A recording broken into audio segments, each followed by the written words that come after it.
जिल्हा पोलीस अधीक्षक नितेश खाटमोडे यांची पहिल्याच दिवशी सटोड्यावर धाड।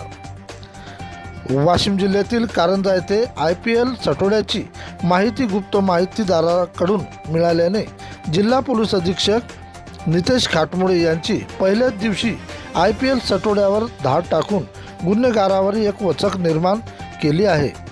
सविस्तर जिल्हा पोलीस अधीक्षक नितेश खाटमोडे यांच्या मार्गदर्शनात मिळालेल्या गुप्त माहितीच्या आधारे स्थानिक गुन्हे शाखा वाशिमच्या पथकाने कारंजा येथे IPL मध्ये लखनौ विरुद्ध मुंबई इंडियन्स क्रिकेट सामन्यावर सट्टा लावल्याची माहिती मिळाल्याने कारंजा येथील ब्राह्मण कॉलनी शिंदे कॅम्प परिसरात बंद खोलीत छापा टाकून सोपान अशोक लोणागरे व 32 वर्ष वार्ड क्रमांक 1 पिंजर तालुका बार्शी टाकळी यांच्यासह इतर इसमांना रंगेहात आढळून आले। त्यांचे जवळून 6 मोबाईल, 1 टॅब, 1 मोटरसायकल व रोख रक्कम असा एकूण 1,33,000चा मुद्देमाल जप्त केला असल्याची माहिती कारंजा पोलिसात गुन्हा दाखल करण्यात आला आहे।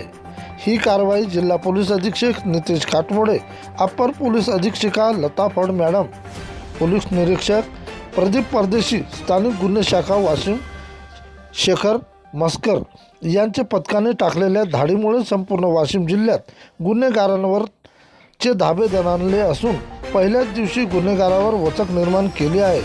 प्रतिनिधी गोपाल तिवारी।